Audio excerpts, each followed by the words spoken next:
Good afternoon, ladies and gentlemen. Good afternoon to persons joining us live and for those who are in the audience in the lecture theatre. This afternoon, it is the third round in the Great Debaters competition, and we are poised for a competitive afternoon. Ladies and gentlemen, I'm going to be introducing the speakers. And as I introduce them, I'm inviting these individuals to come and stand at the front, after which they will return to their seats. For the first face-off, we have Candy Thomas of 2C.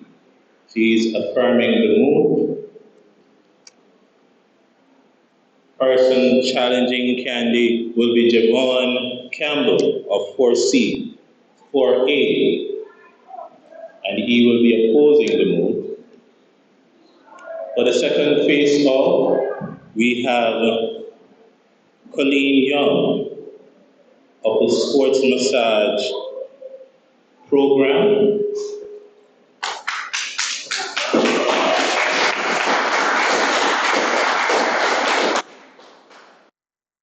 versus Royal Garden. Royal is in 4B. We invite the persons to come and stand at the front. For the third face-off, we have Natanya Rodney of 2A. And for the fourth face-off, we have Chevelle Taylor versus Karan Salmon.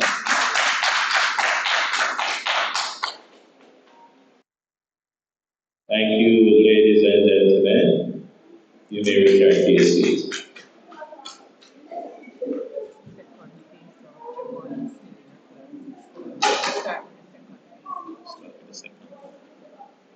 May I remind you, ladies and gentlemen, that each speaker will have 8 minutes to present his or her stance and will be allotted an additional 2 minutes to deliver the rebuttal.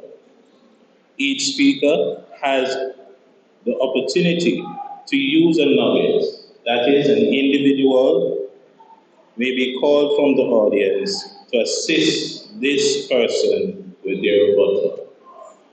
Our esteemed judges for this afternoon is Mrs. Dawson and Mrs. Donna. Could you put your hands together for them? So, ladies and gentlemen, we have gone 2 rounds so far, and the winner of the first round was Karan Salmon. Put your hands together for Mr. Salmon. And the winner of the second round was Danica Rumble. Yeah. So may I invite at this time, we will begin with the second face-off.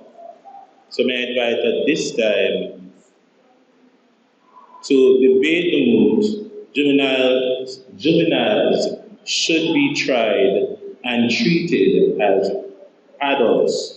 Colleen Young, who will be affirming, versus Royal Garden, who will be opposing you. May I invite these individuals to come and to take their places. Put your hands together for them as they come. Yeah man, put your hands together.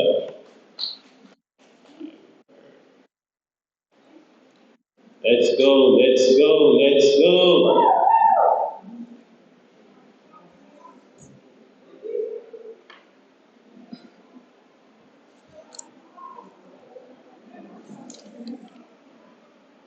So at this time, ladies and gentlemen, we will have Ms. Colleen Young, who will be doing the affirmative, the moot, juveniles should be tried and treated as adults.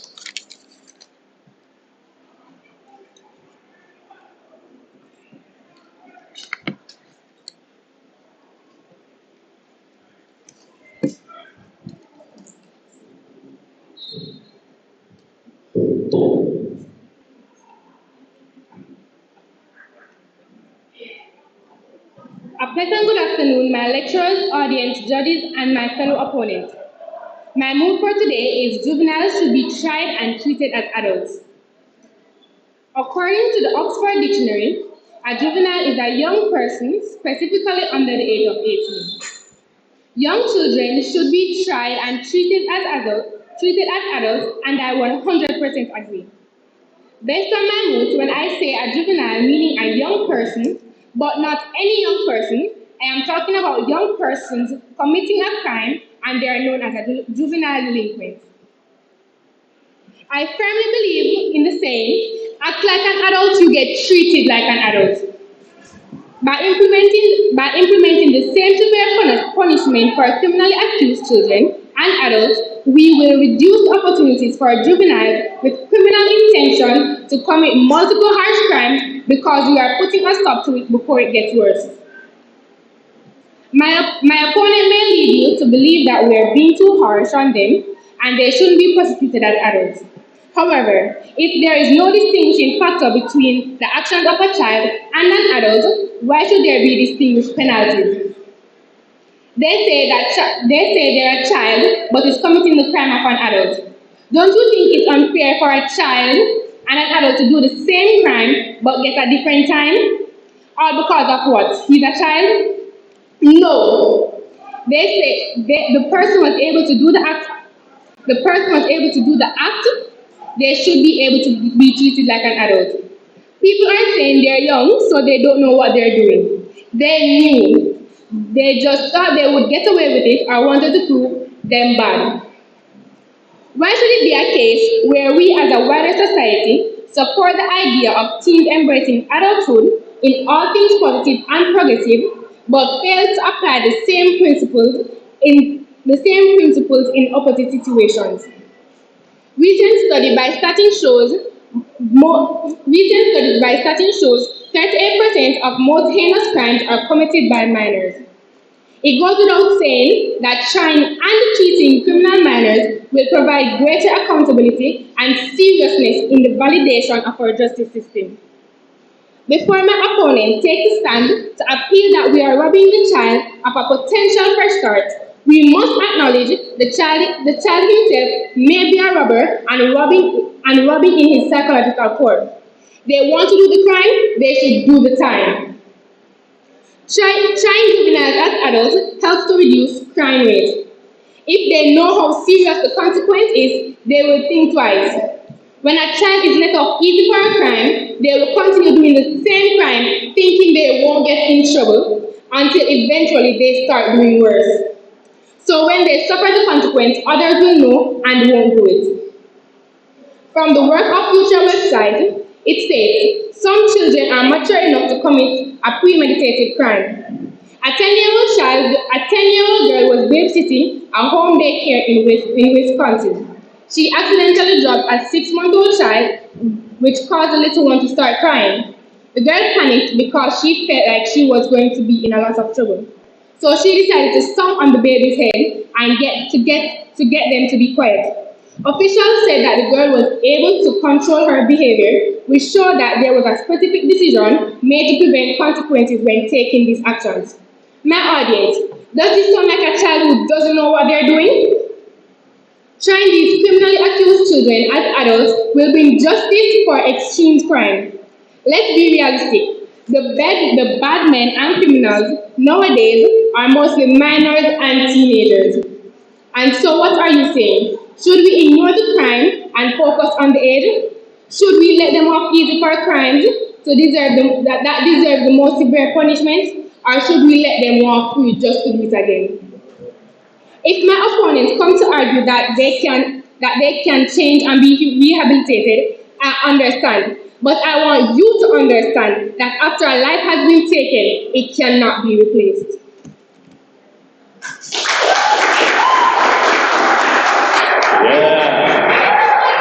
Yes. I told you we are going to be having a great evening. Coming at this time is Mr. Royal Gordon from Court B, and he will be opposing you. Put your hands together, listen.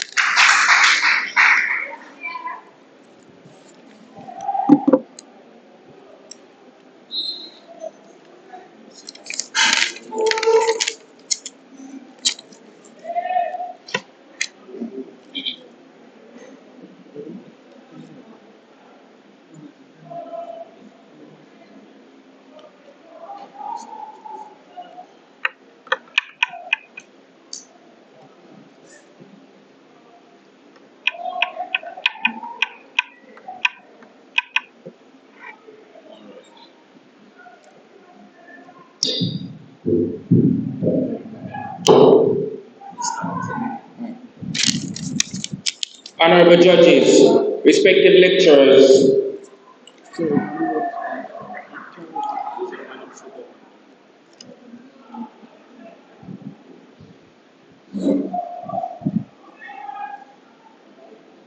honorable judges, respected lecturers, students, and my affirmative, a cheerful good evening to you all. Today I'm here to educate and enlighten my opponent with viewpoint opposing the motion juveniles should be tried and treated as adults. Should juveniles be tried and treated like adults? This question is one of the biggest controversy in our nation today. The answer is no. The College English Dictionary defines juvenile as a child or young person who is not yet old enough to be regarded as an adult. It is wrong to try as a juvenile as an adult, and it also goes against the law of the court and it negatively impacts the minor's life. Juveniles should not be tried as adults, for it is wrong to hold another claim under the legal age to adult standards. Can you imagine waking up behind closed walls and bars, waking up to see your inmate who is a 45-year-old bank robber and you are just 15-year-old who made a mistake?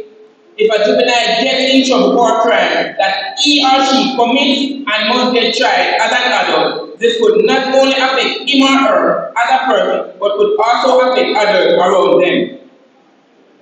Juveniles should not be tried as adults due to their lack of maturity, discipline, and being incapable of dealing with the emotional and financial results. If they are not of an age of an adult, then they should not have been tried as one.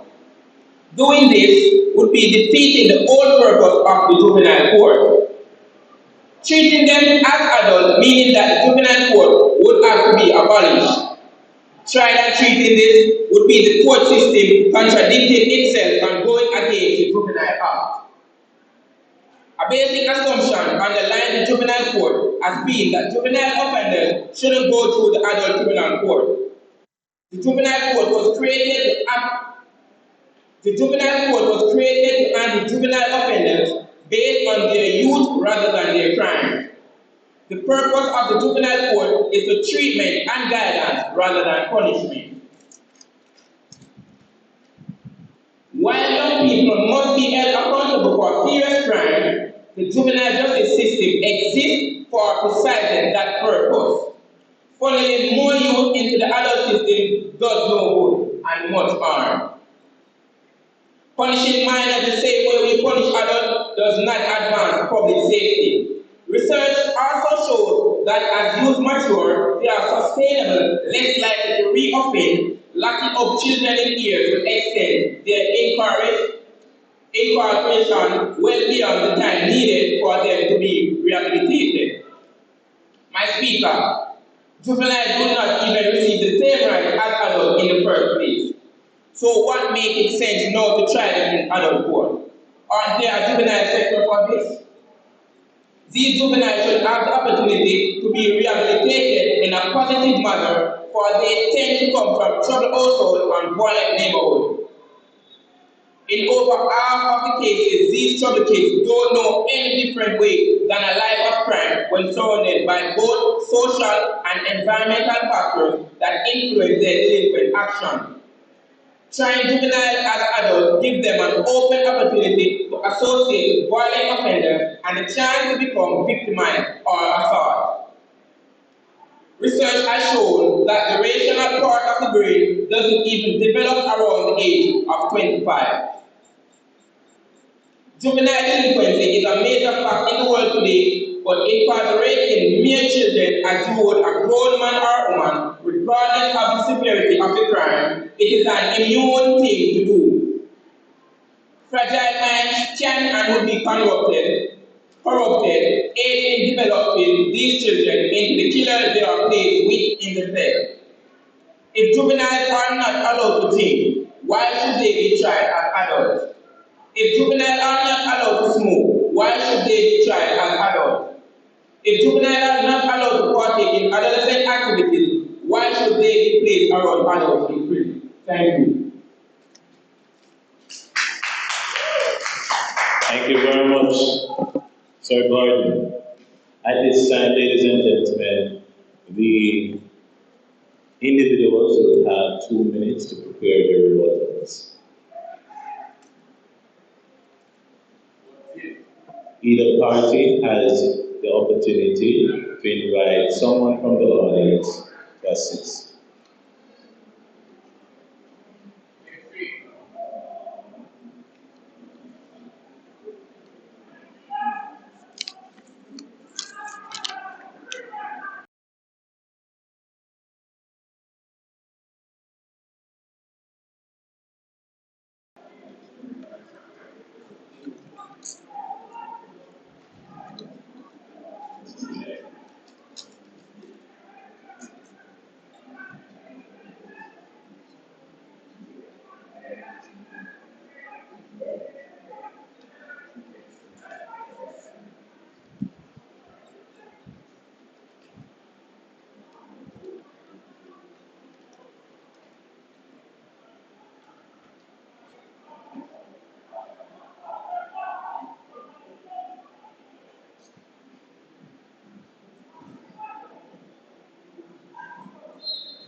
Two minutes will lapse, and so we'll be calling Miss Colleen Young of the Sports Massage Group with her rebuttal, followed by Mr. Gordon. Put your hands together for Miss Young.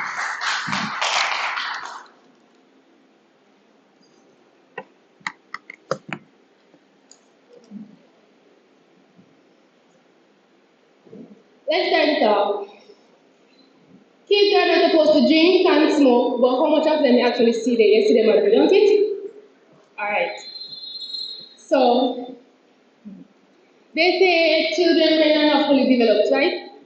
But yet still, if you look at it these days, children are very smart. They know how to use smartphone before us older people. They know right from wrong. If it is that children are mature enough to do certain things, then probably all of us will be killing each other, if you think about it.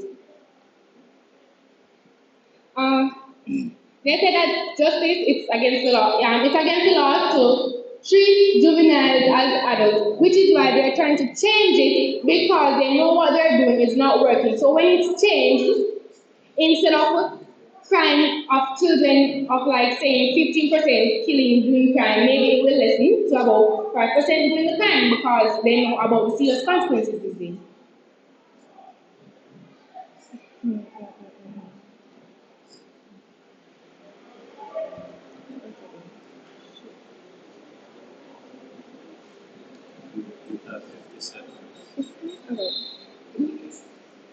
So when children are not being, when juveniles are not being treated as adults, they will keep doing the same thing over and over. And because you guys are saying that they're a child, they don't know better. They know better. But because they think, oh, I'm a child, I will get over it and I can get to do it again. You guys let them off and then boom. They do it again. And because you guys keep saying they're a child, and you don't impersonate them, they're not going to always do it. So I do not see why is it that they shouldn't be tried as an adult.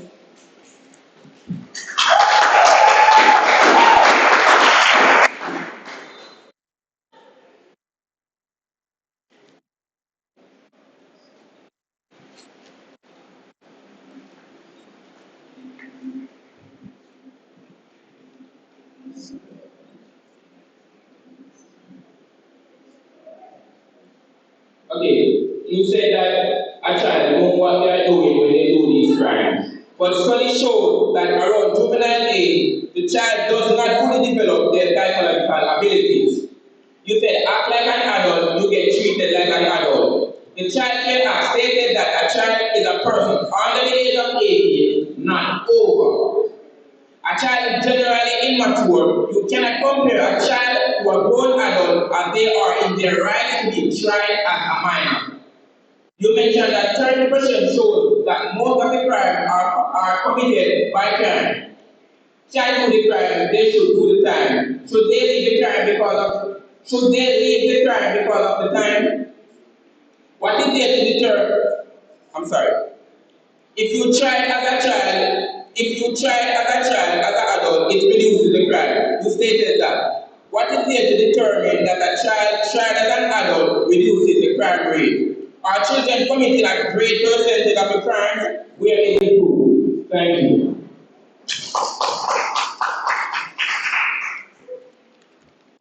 Thank you so much, and there concludes the second phase off. Put your hand together for the presenters. We would now revert back to the first phase off and to debate the mood. The ISA requirement for participation in sports of 45% average across subject areas is unnecessary. The debaters are Candy Thomas of 2C, who will be affirming, and Javon Campbell of 4A, who is opposing it. I invite the presenters to take their place.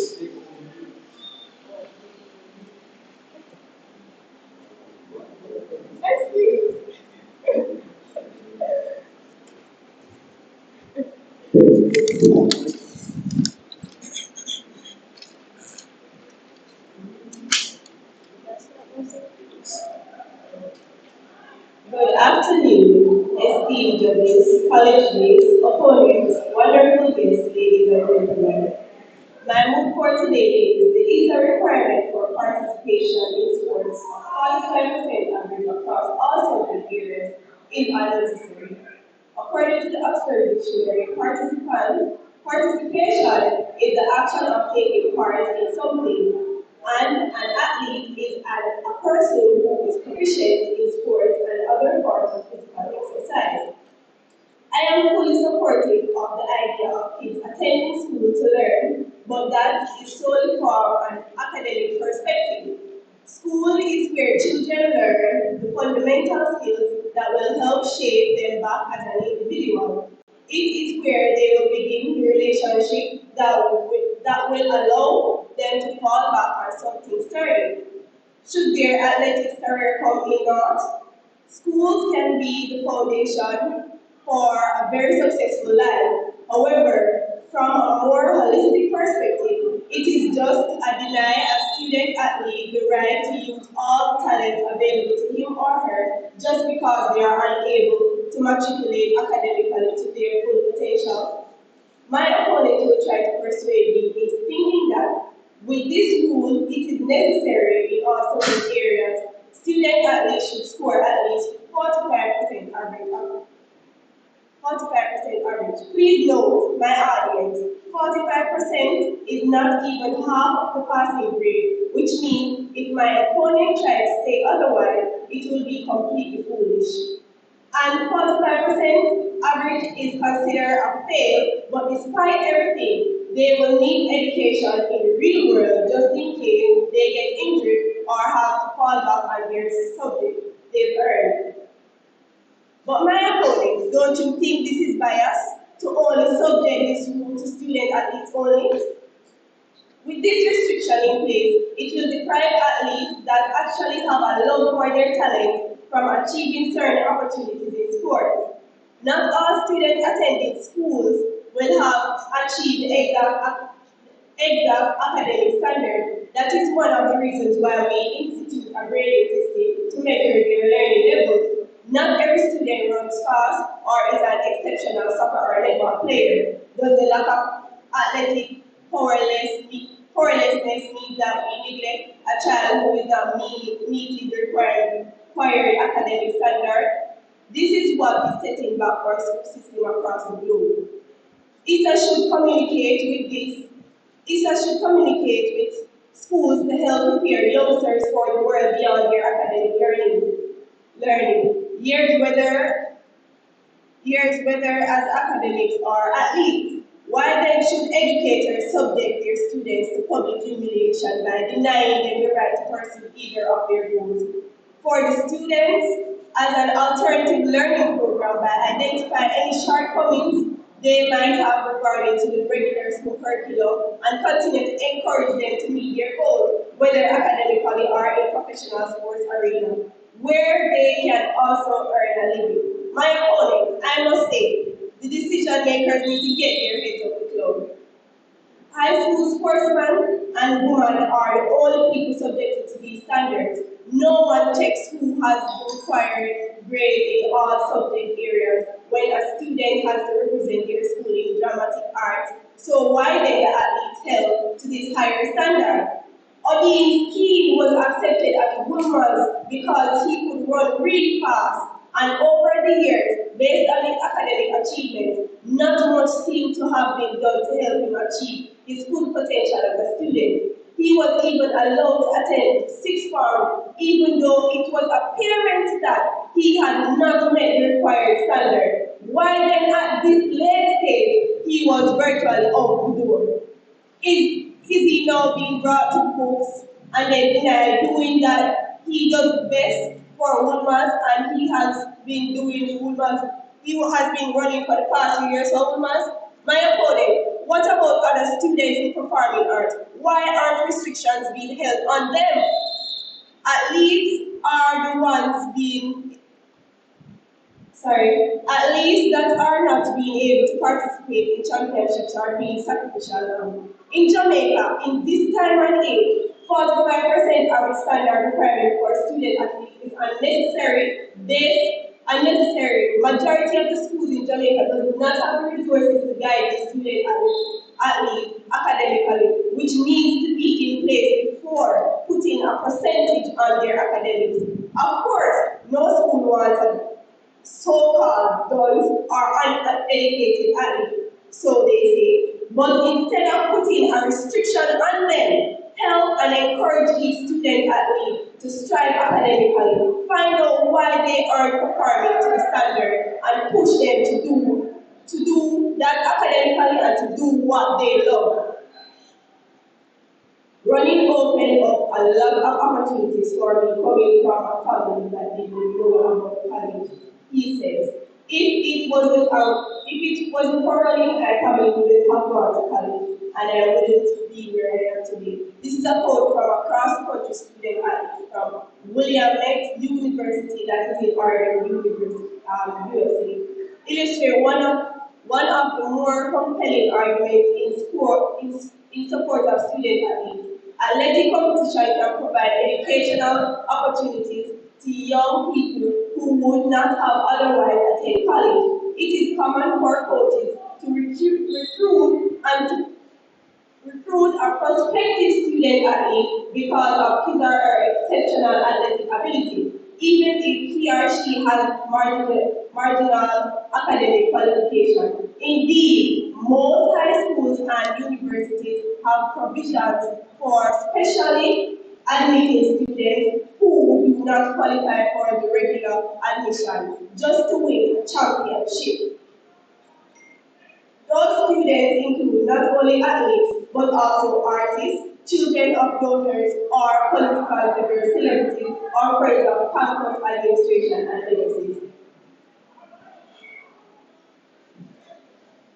The Inter-Secondary School Boys and Girls Championship, better known as CHAMP, is an annual Jamaican multiple sports high school athletic league held by the Jamaican Inter-Secondary School Sports Association. This is considered a proving ground for many successful Jamaican athletes, most of them from poor backgrounds who see the championship as a way of becoming professional athletes. Top performers at Champ who have gone and excelled at the world stage, which is Michael Prater, Bert Carman, Millie Walker, Winthrop Graham, Beverly McDonald, and so on, etc.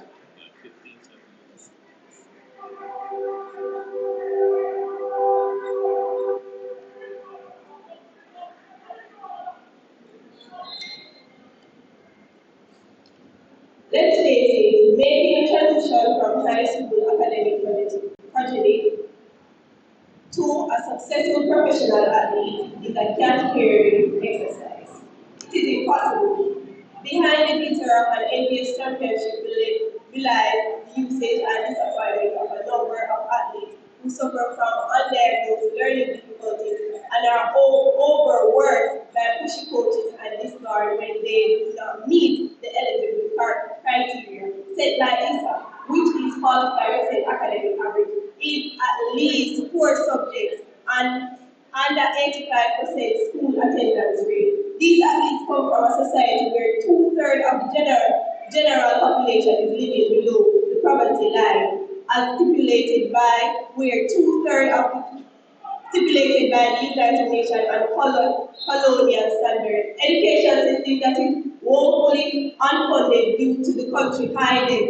In addition, the country's student services lacking the investment needed to target which ISA can also support and focus on instead of setting restrictions on student athletes and provide support young persons who are vulnerable to the difficulties associated with learning difficulties. My opponent, what about these athletes that were brought into school because of their talent, but not reaching to the standard academically because they have difficulty learning? Come on now.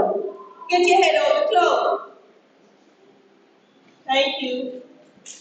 Thank you so much, Ms. Thomas. And to oppose the move, please welcome Mr. Javon Campbell.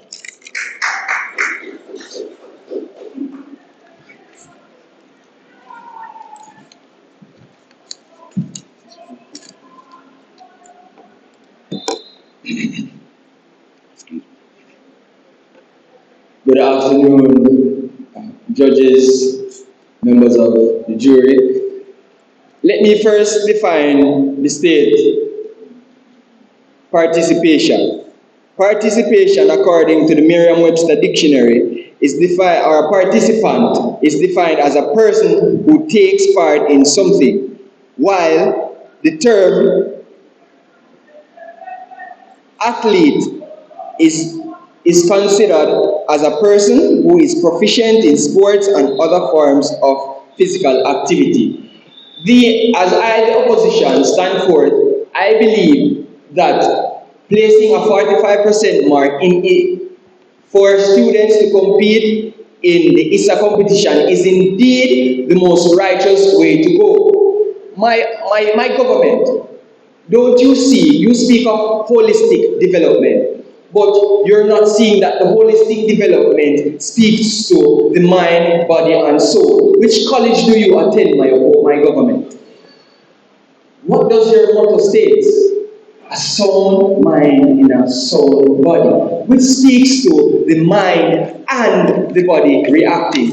So by stating this or putting this 45% mark, one, we require students to be at a more balanced state in being in life and how to go there and perform. Two, to display a more self-character. Three, it builds a foundation for academic academical, not just academical and sporting leadership. One, in conducting a survey with Seychelles Dolly, a student of the prominent Woolmers for Girls, Seychelles Dolly is a field hockey national player as well as an outstanding academical achiever. Miss Dolly, if you would research her, my opponent, is one of the most outstanding individuals, placing an average over 90% and topping the CSEC and CAPE levels. Not only did Miss Dolly had national duties, club duties, high school duties, she also fitted the role of prefect, principal, prefect, head girl, and other accolades at the Gulmers Academy. In promoting balance for this ISA or the 45% mark, we had asked students, we have lowered this mark from 60% to 45% to accommodate your students who you once so forth neglect and say they were considered don't. In our objectives as the ministry or as ISA, we see these individuals as great talents and breadbaskets for the nation. So we had lowered that mark to 45. But not only that, my government, in taking these individuals from this low-rank institution and pumping them into our noble institution, as you can see, Mr. Kenny Duar, a student of the Clancarty High School, was pumped into the Kingston College system because he had low academics, but he had talent. He had talent as a 400 meter runner. He was pumped into the system, and after attending the Kingston College High School, he had surpassed in his academical achievements and surpassed in his sporting outlet. He had a bronze medal in the 4x4 relay in the ISA 2019 School Boys and Girls Champs. Also, his academical percentage achieved and marked his potential over a 75% mark, reaching 80 since he had been there for his tenure between 2018 to 2020. In placing this mark, we not only see that leadership is key, and by putting leadership forward, we as ISA see that these students as a breadbasket to lead the nation. We do not want them to be left behind.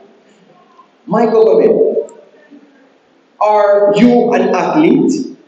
Would you, with immense talent, wanted us to leave you behind? No. That's why we put forth a peer system. A peer system helps and assists you in doing, or helps your student in bringing forth his or her best potential. As Mr. Dewey and Mr. Plato mentioned, the stages of development. This child had already developed various and will continuously develop various stages of his development through academic or holistic development, where the mind, body, and soul is involved. My opponent, fundamental skills are not only taught at school, they are taught at home. You are responsible for the speech and the drama of your students, of your child. In placing this 45 barrier, we not only give schools the opportunity to push forward their best athlete, but we encourage schools to ensure that, yes, their athletes are meeting that 45% average. My opponent, looking to yourself, we have done this not only for ourselves in promoting the talents, new talents for Jamaica. We have done this to showcase your students who might not be of that academical achievement, but later develop them into breadbasket winners. And you can see after universities that these individuals display wonderful academical and punctuality, not only in sports but academics. If it was only for sports, would your most infamous treble winning superstar, Mr. Usain Bolt, be able to present and speak punctually? Think of it. Would he be able to stay and think critically? Think of it.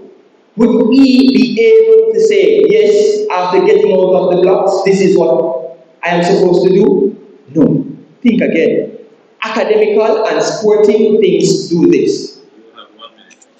My opponent, before you go and think that this mark is not necessary, think again. We have placed a mark not only to protect the athletes, but we have placed a mark to showcase the multi-talented individuals of this nation. I thank you. Yes, man. Clap them, no, clap them. Thank you so much, Mr. Campbell. I know we will have each candidate preparing for the rebuttal, and they will have 2 minutes.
And you have 10 seconds.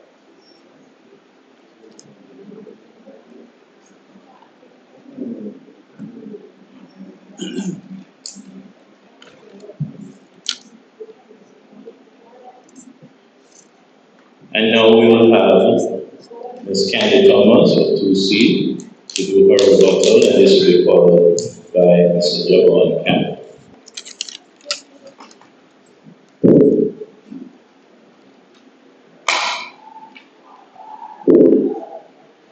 My opponent, you cited that an athlete is a person proficient performing in sport, not academics. A sound mind does not require to be educationally equipped, but be physically fit in a good sense of health. My opponent, not everybody is the same. Not because Ms. Donnell can top her academics, that means them are going to win. If you remember, them are going to a Calabar athlete that was disqualified or taken out, not being able to perform in champs because of his academics. Being an athlete is like a full-time job. Have to be managing training and keeping up with academics. That is why we should help the athletes to excel. Who knows what a big scheme and democracy will be denied by not being out there for championships and a scholarship. $1 million contract per hour. This is a new age and things that we are obtained years ago. Sometimes have to evolve in order to remain relevant. Denying these athletes an opportunity to complete, denying them the ability to truly be all that they can be. You stated that the 45% in, you stated that 45% in your speech to be a barrier. Correctly, you call.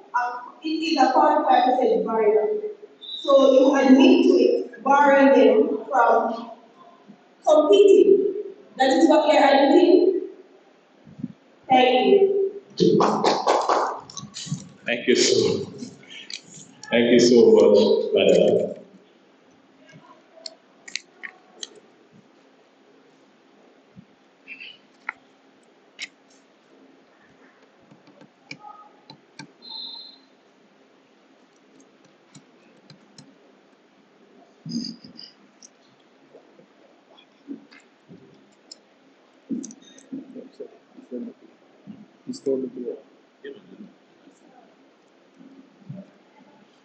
My dear government, you are flooded by your own speech.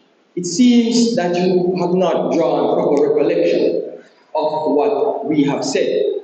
We here at ISA, if we had someone bar their athlete, would their athlete be displaying or showing on our big screens? Would he be speaking punctually in these modern ages?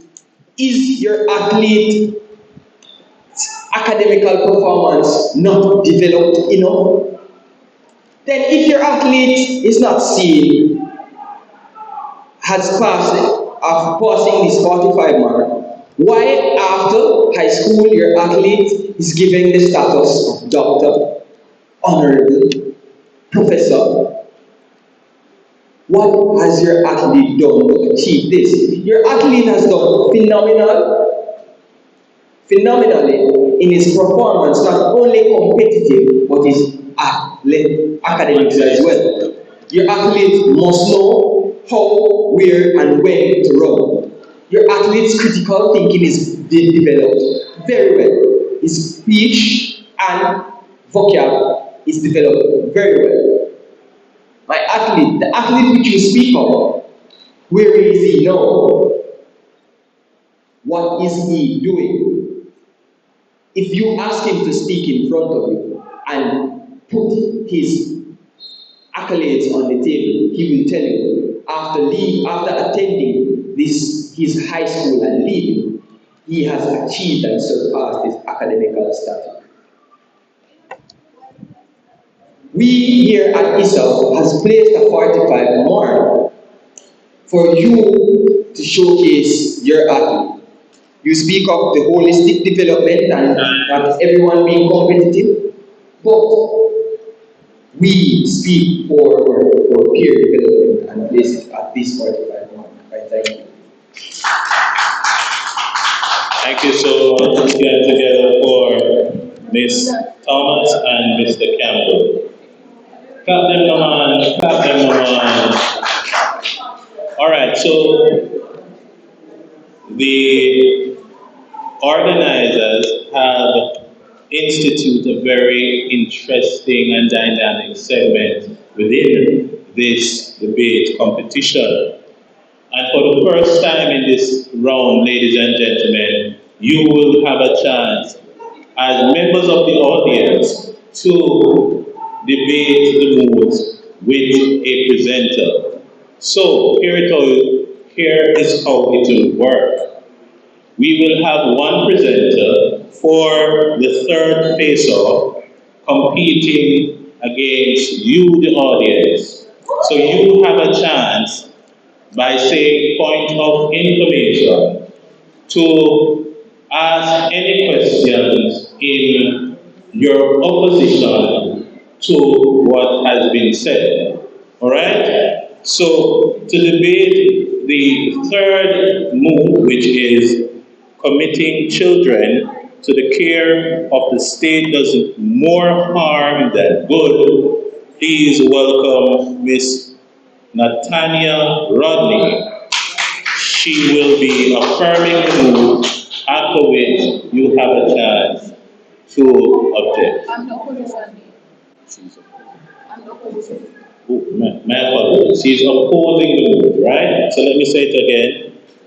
Committing children to the care of the state does more harm than good. She'll be opposing the move, And so you have a chance to defend the moot. If you so desire, just kindly raise your hand and say point of information, and you can ask your question. Understood? So, Miss. Question? Give a statement. Yes, you can. Miss, so Very good. I can deny, I don't have to accept all, right? Or anything. Or these three? All right? And now begin. Put your hands together for Ms. Robert. Greetings, Mr. Speaker, esteemed judges, and members of the audience. The mood put before the House, committing children to the care of the state, does more harm than good. Children are the future, and if children cannot mature into productive adults, what will come of our society? When children are abused and neglected by the first institution they were born in, the family, where should they go? Back in the arms of the abusers, neglectors, and those who brought their sense of being and security? My audience, there are a lot of bad parenting in the world. Many social and psychological problems arise from bad parenting. Abuse, neglect, overbearing parents, underwhelming parents, and stupidity run amok in the childbearing process in today's society. These things create a whole host of problems in people later when they age. Thus, I say, all states are equipped adequately with the resources to effectively tend to the needs of children who fall to such undesirable fates. According to the Oxford Dictionary 2022, a child is defined as a young human being below the age of puberty or below the legal age of maturity. Yes, children are those below the legal age, which means they themselves are unable to fend for their own well-being. On the other hand, state care refers to a situation in which governments or local authorities take responsibility for looking after dependent children who lack a family to perform the function of upbringing and protection as stated by screening.com. What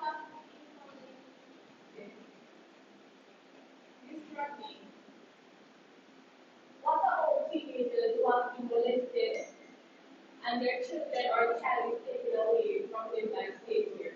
Is it beneficial for the state care to actually provide the mother with the necessary support rather than take away the child? Yes, that is true. And later in my speech, I will bring up such topic which speaks on the different agencies that give welfare benefits by the government. If families are not able to provide the proper care of children, the state is there and willing to do so. Therefore, I am of the stance that committing children to the care of the state does not cause more harm than good. My audience, there has been far too many cases that have made the headlines locally and internationally because children's rights to bodily integrity, to safety, and even to life itself have been violated. Now, let me elaborate on the first argument. According to the Child Care and Protection Act, Section 2, which speaks on the responsibilities of fit persons in regards to the general provisions for care and protection of children, when parents are unfit to care for their children, they inflict physical, sexual, emotional, and psychological abuse on these individuals who are the most vulnerable. Denied. According to a recent report by the Gleaner Jamaica, children have been coming under increased instances of abuse from those charged with the duty of protecting their guardians. Yes, I believe that the state have the right to remove children from abusive homes to environments in which they can grow and develop positively, that is, state care. In many cases within society, in the midst of corporal punishment, Jamaican children have been burned, tortured, and maimed by parents and guardians for the most senseless reasons that I cannot fathom to comprehend. Accepted. You are saying the state does not promote any harm or danger towards children. When the state, under the state care, numerous amounts of children have come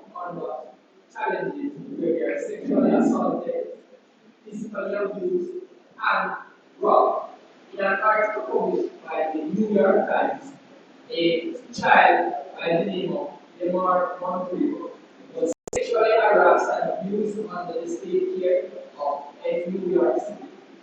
How is it that you see the state not that cause more harm to children than it doesn't? Alright, so let me say this. According to the mood, the state care does not cause more harm than good. It means that yes, there are instances where children are exposed to such environments which they might not be comfortable in. But let me say this. It does not cause more harm than good because when parents themselves are inflicting harm on children, it's far worse and greater than those that they may experience outside of that. Denied.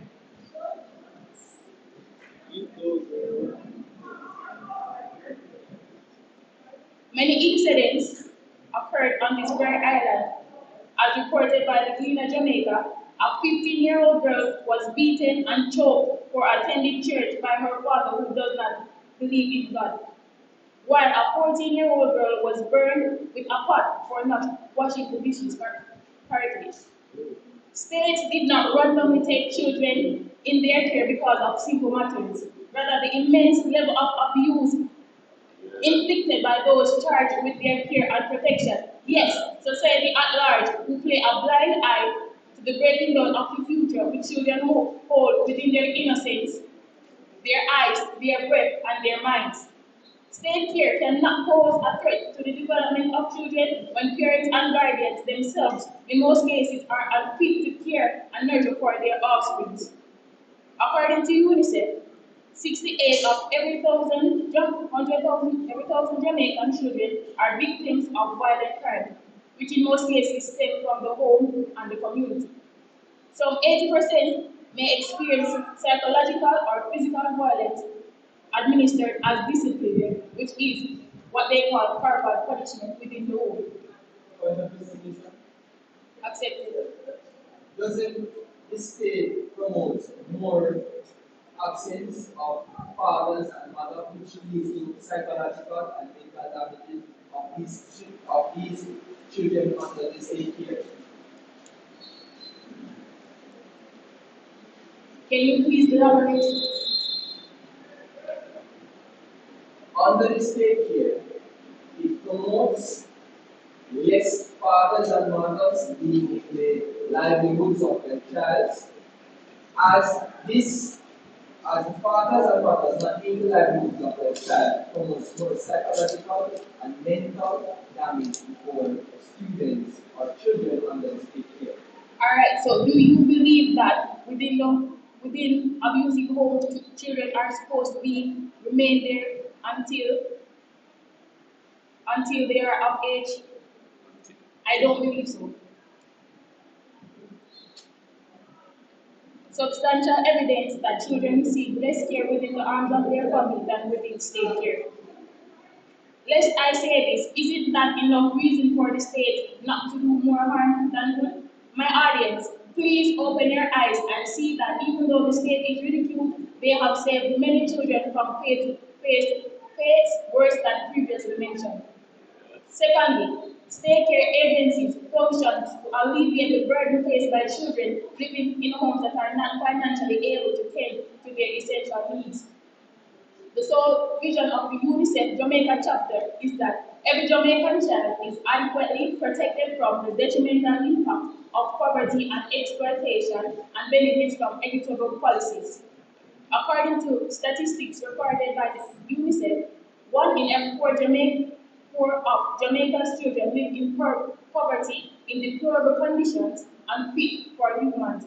As a result, more children are exposed to health issues, exploitation, have reduced access to adequate water and sanitation facilities, as well as more likely to be exposed to violent forms of discipline. State care does not necessarily mean that children are removed from their homes, rather on welfare, as countries like Jamaica and the United States run social protection programs, including the FAD program that is run here in this country. The Part Conditional Cash Program, the Conditional Cash Transfer Program for children living in poverty here in Jamaica, which I know many persons from the audience were and are still beneficiaries of at the tertiary level.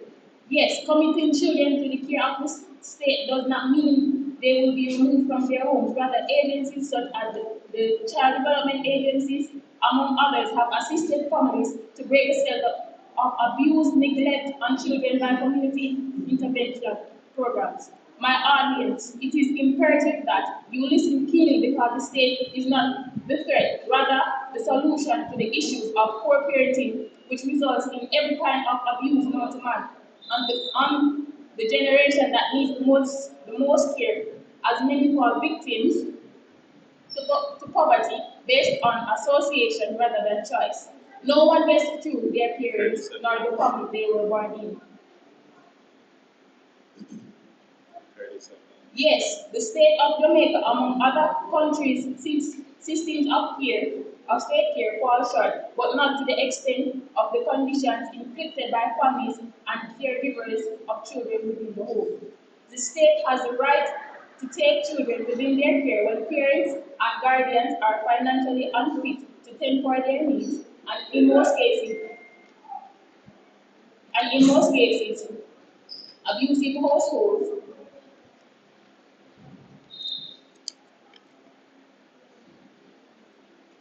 and in most cases, abusive households, which sometimes children fall victims to. Thank you so much. Put your hands together for. No, you're not finished. Just going into the rebuttal round. Now, here it goes, ladies and gentlemen.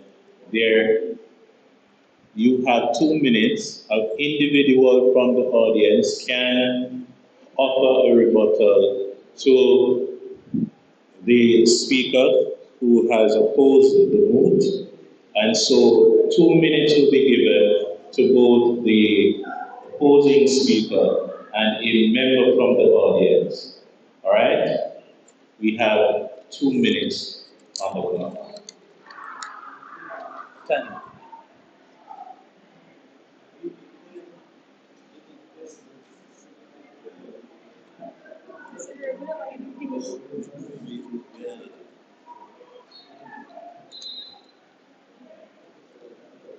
Just write your rebuttal.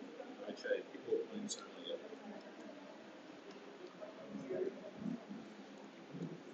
May I invite the volunteer rebuttal, the person who is doing the rebuttal from the audience to go.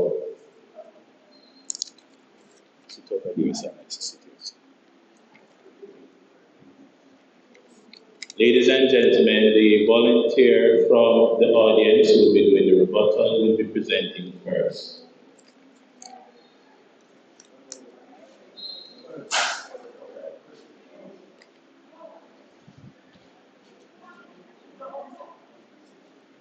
You still have a little time.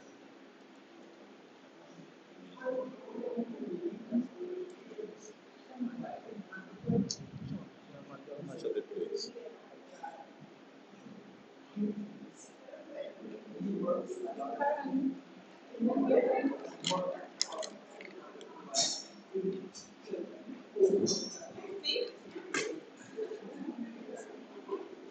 have 1 minute. Both of you have 1 minute.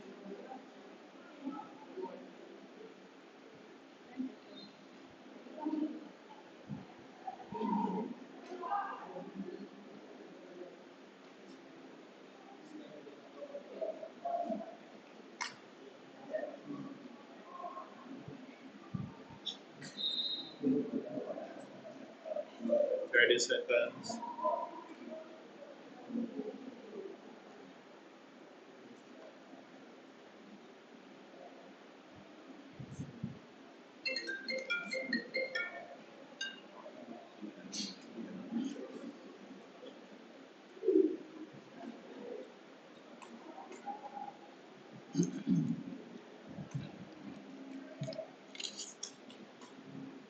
So, ladies and gentlemen, the excited rebuttal segment is upon us.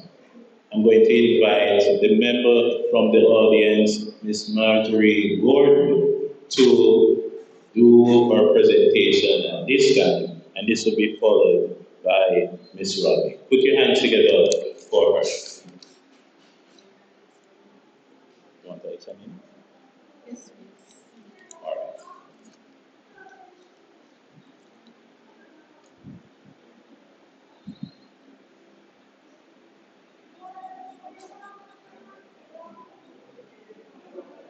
And that's the time I do. You just come up here.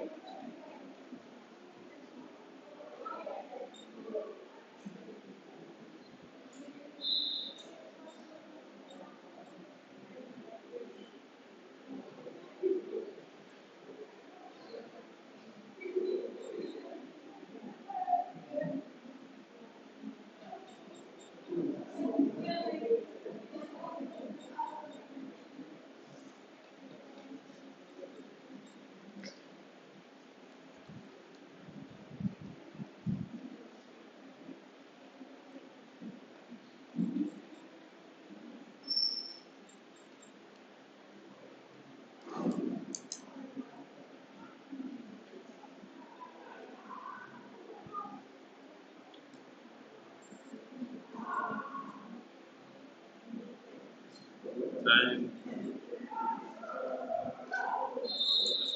Yeah. Good afternoon, everybody. Good afternoon.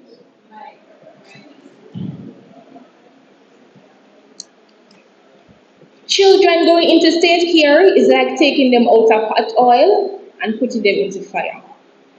Have you been to a state care where children are treated? Have you witnessed the way and the condition in which the children are treated? Some are beaten by staff and by aggressive peers. Have you been to a state care facility where you can see the scars by children who are there? Why not support the parents by providing counseling, financial support instead of taking away the child? A lot of parents who abuse their children are actually going through depression. Why not provide that sort of support instead of taking away the child? Taking away the child from the parents actually creates problems. A lot of children suffer abandonment issues. A lot of them are rebellious because there is no parent emotional support. Being in a state care that doesn't facilitate a child being emotionally supported, right? State care does not provide adequate guidance. I have witnessed because my guardian, she works in the state care facility, and I witnessed where when children reach 18, they are given a bed, a stipend, and they are told to leave. And that's how it is. What sense would it make for you to actually provide the financial support for the parents and the counseling to ensure that they can have somewhere to sleep even when they are 18? 30 seconds. Provide the parent with the support. Give them the guidance of how to treat their children better. Some of the problems that the parents take out on the children are not because they hate the children, but because they themselves are actually going through a dilemma. I thank you. Thank you so much, Miss Gordon. And now we will have Miss Rodney to do her rebuttal. Put your hands together for her.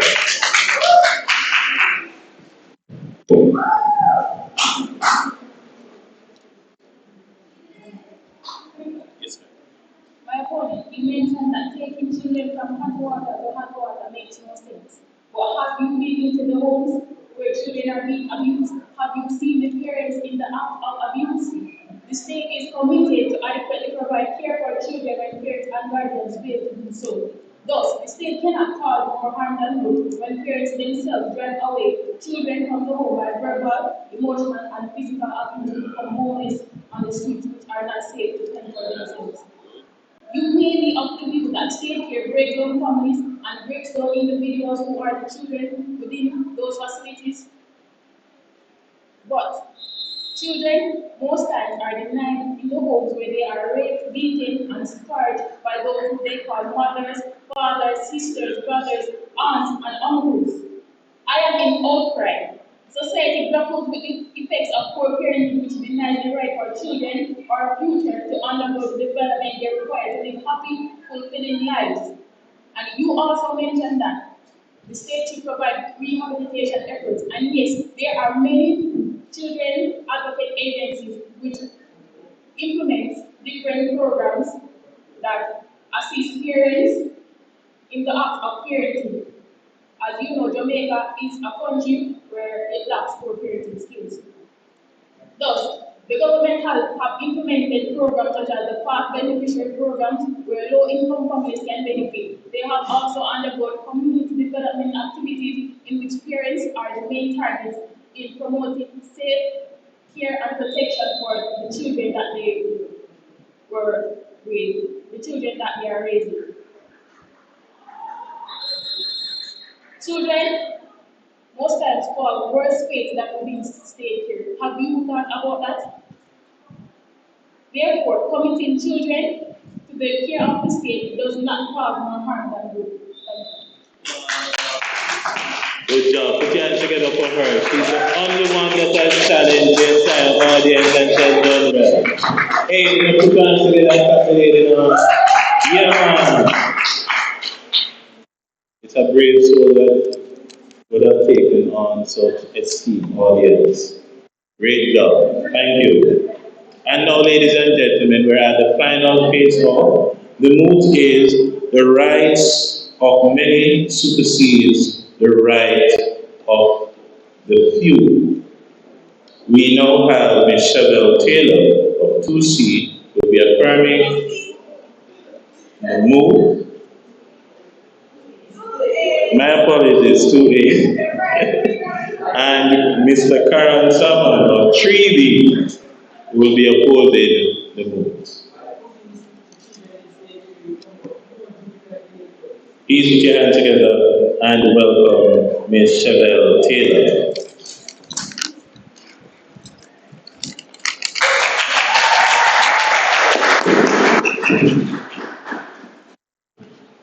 Judges, audience, my opponent, a pleasant afternoon to you all. I, Chevelle Taylor, the proposition rise to propose the rules, be it resolved, the right of many supersede the right of the few. Welcome to the world where the low of majority is deafening, and the evidence is irrefutable. This is the reality that we exist within. At a very basic level, the proclamation and acceptance of human rights norm inherently involves majoritarian morality. Human rights are agreed to exist because the majority says they do. Specific goods and benefits are treated as human rights because the majority says they do. It is logical. It logically makes sense that doing what is good for the majority will lead to the highest chance of survival or the greater good. But let's put things into perspective. We often describe our democracy as a system of the majority rule. When we hold elections to decide who will represent us in government, the choice of the largest number of voters is the winner. In any country, it is therefore not only practical but ethical that the rights and freedom of the majority are considered more than those who go against the majority. For example, in countries such as Vietnam, most people speak Vietnamese, and that is the official language used by the government officials. And those who use English are considered out of place. That is the reason why English is only an additional subject in schools in Vietnam rather than a major subject where most people would need to appreciate its importance. In addition, to illustrate this point, take the example of a company attempting to build a new factory where it is allowed under local laws. However, a local village opposes the construction and refuses to move. In such a situation, it is likely that most other people would support the building of the factory for the job opportunities that it would provide as well as for economic growth and better living. Accepted. Are you saying that because building the factory will provide economic support and growth to the livelihood of people, it means it is correct to take people out of their homes in order to facilitate financial support for other persons? My opponent, the debate is not about whether it's right is correct or whether it's correct. It's about why why the right of the many supersedes the rights of the few. And I was saying this is an example where the rights of the many is vast majority trump over the few, the local village. Yes, my opponent, the minority has a right, and this right should be taken into consideration. For me, few things are more refreshing than people stating their position openly, confidently, and fearless on a particular subject. This is how improvements are identified and implemented. However, my opponent, the debate is not about whether or not the few have rights, but in fact the rights of many supersede the rights of the few. Supersede, according to the Macmillan Dictionary, if one thing supersedes another, it replaces the other thing, especially if it is more modern or more useful. This is due to the minority's preoccupation with personal accumulation of privilege at the expense of the vast majority. Let's look briefly at the prevailing condition in Jamaica. We are struggling with the worst pandemic the world has seen for more than a century. The Ministry of Health have revised their protocols to keep in step with the ever-changing conditions. Many that had relaxed the use of masks has reversed this decision, and curfews have been reimposed in a desperate effort to reverse the residents and to protect the right of life for many. Despite this effort, some people believe that their right to freedom of movement should be prioritized because man of the party and the Dali have come out. Without even observing that, while there are frequent celebration of personal success, communities have been dying. With thus said, the rights of many will be unquestionably supersede the rights of few. I will close by saying it is more beneficial to society to think about the most appropriate system that benefits many. We can measure this impact using principles such as the great good for the greatest number. For example, in a situation where one person's right may be violated to benefit others who are greater in number, it is more likely that we will choose to protect those greater in number, hence why the rights of many will supersede the rights of few. Thank you. Thank you very much.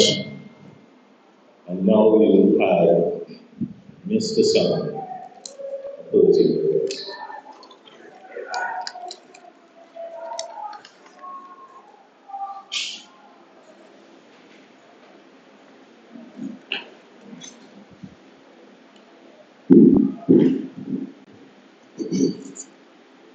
Esteemed judges,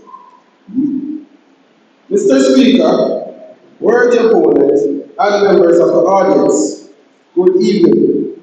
The moot put before the House, the rights of many supersedes the rights of the few. Now, let me address a few points that my opponent made in her opening speech. Now, let me clarify. Reality does not mean that it is right. Not because the rights of many is currently a reality, means that the things being happening now are correct. Human rights states that all persons are born equally and free. Elections are made free for everyone thanks to civil rights activists. The Merriam-Webster's dictionary states that supersedes means to set or cause to be set aside as void, useless, irrelevant, or obsolete, usually in consideration of something mentioned, while the Oxford Dictionary defines rights as conditions and protections that cannot be breached or taken away by others, even by the government or state, which is why I am in disagreement that the rights of the majority is more relevant than the rights of the few. The Universal Declaration of Human Rights informs that all were born free and equal. Social reformer and philosopher Francis Wright argued that equality is the soul of liberty. There is in fact no liberty without equality. What this is simply saying, members of the audience, is that freedom is centered around being equal. And if at any point there is no equality, there is no freedom. Take a country like Afghanistan, for example, my judges, where gender inequality has been an issue, molesting the woman horribly, limiting their participation in the workforce, not being able to dress or say as they please, suffering from low education and poor health outcomes, until the dismantling of the Taliban regime in 2002, where gender inequality issues began improving greatly.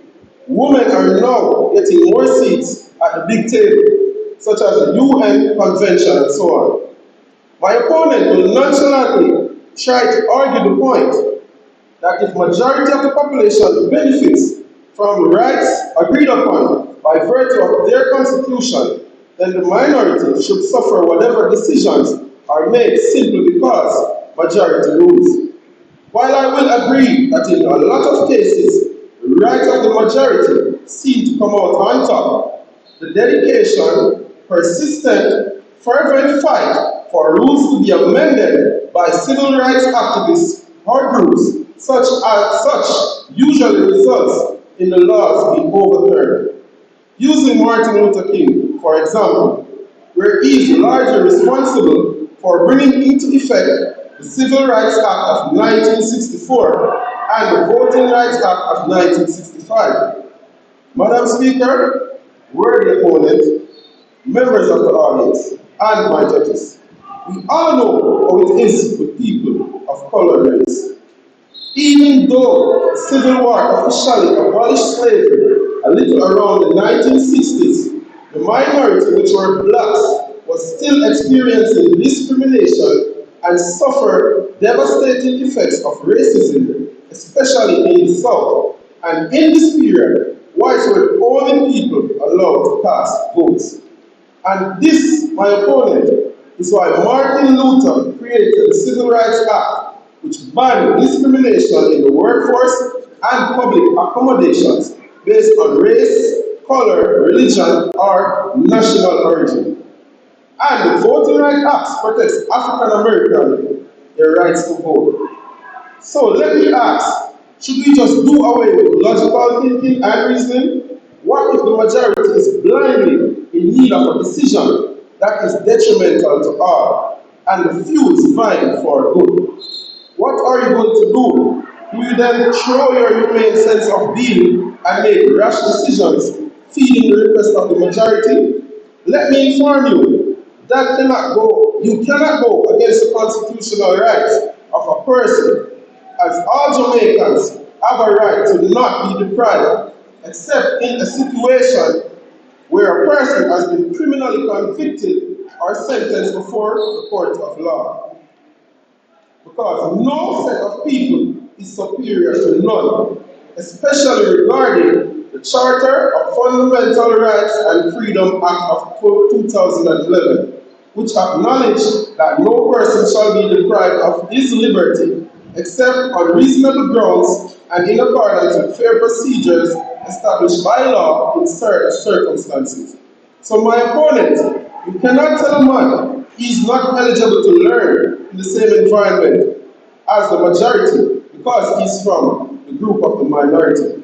What lawful act besides that, without him having lawful support as well? Let's turn our attention to the heyday of African enslavement. It was considered as the right of white to own slaves, in particular black slaves. Because blacks were considered equivalent to animals and were taught not to work much other than to work. In this case, my opponent, the majority thought they had the right to enslave, misuse, and abuse the right of the minority.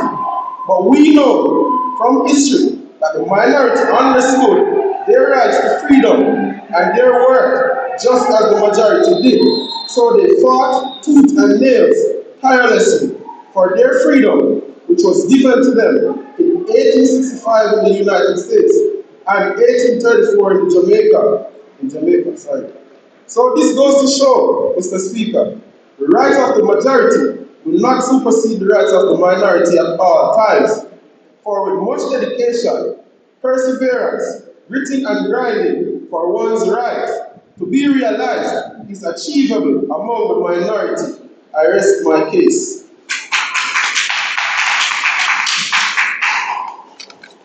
Thank you so much, Mr. Salmon, and now Each artist will have 2 minutes to prepare their rebuttals.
Have 15 seconds.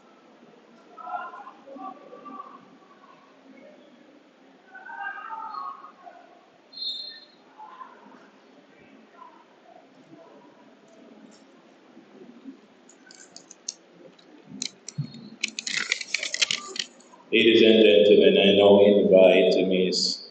Isabel Taylor to do her rebuttal, and this will be followed by Mr. Carl Sam. Yes, my opponent, the rights of all are equal, but not when the right of the few is on a personal privilege and not of the greater good. It will indeed be overrated. There are a variety of circumstances where the rights of the few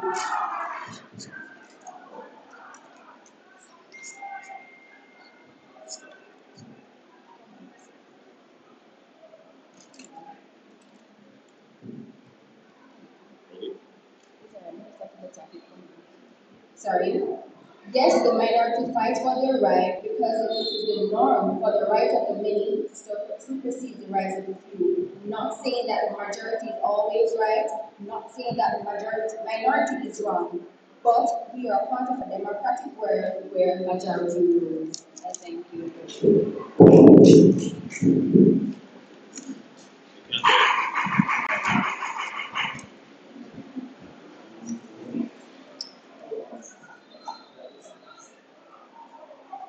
My opponent, how would you feel if your rights of a chance to live peacefully on a land you inherited have been abused?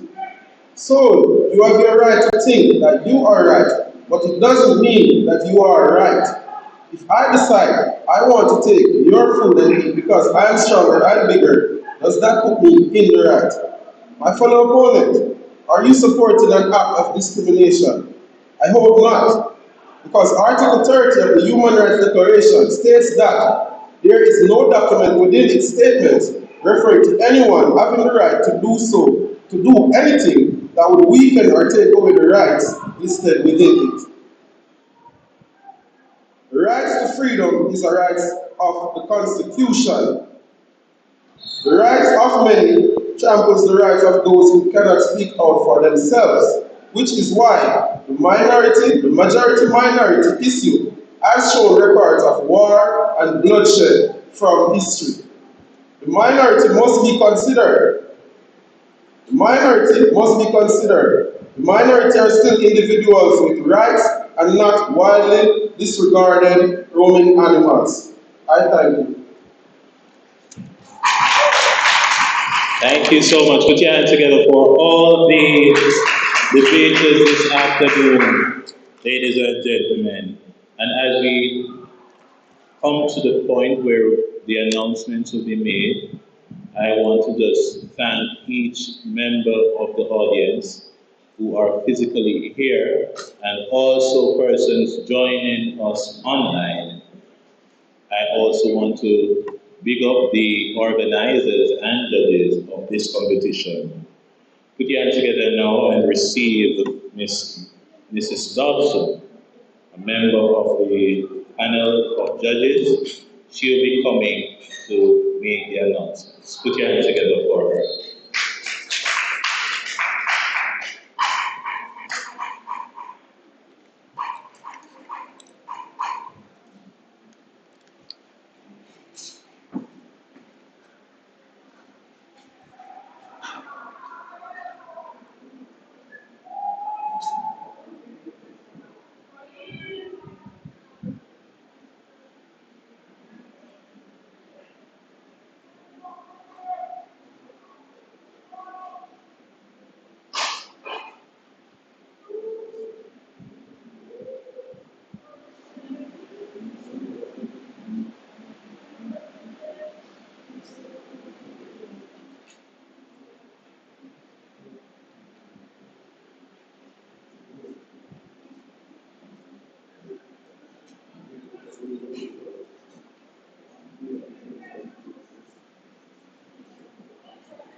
Good afternoon, everyone.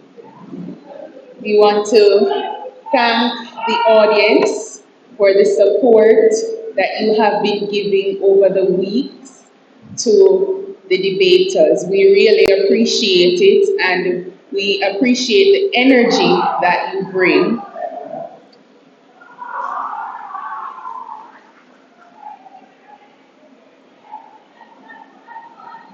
Start from two. So this is the moment when we hear about the winners. But before I announce that, I want to just remind you that whether the decision about whether or not the debaters will move on to the next round is not dependent on winning or losing. It depends on overall quality of the debate. So there will be persons here today who are not winners. However, they are successful enough to move on to the next round. So this is the moment where we announce the winners. We started off with face-off 2, and for this debate, the decision of the judges is that the debate has been moved on the side of the affirmative. Congratulations to Candy Thomas. The debate, the debate has been moved on the side of the opposition. Sorry. Congratulations. Move it to, sorry. Go back to the Candy. Right. Okay, so let me go again. For face-off 1, the debate has been moved on the side of the affirmative, and Candy Thomas is the winner.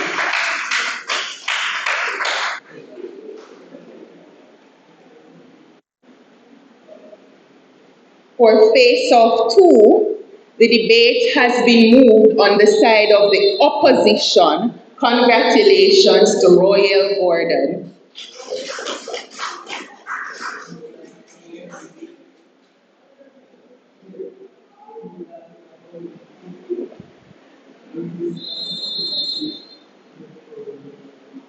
Commendations to Natanya Rodney. You did an excellent job. We can all agree she was challenged, and she stood up to the challenge. That was an excellent debate. And thank you to Marjorie Gordon, who volunteered the last minute to challenge Natanya, who is an excellent debater. Very well done, Marjorie. And in face-off 4, right, the debate. The decision of the judges is that the debate has been moved on the side of the opposition. Congratulations to Karen Salmon. Well done to all debaters this afternoon. We are looking forward to hearing your presentations next week.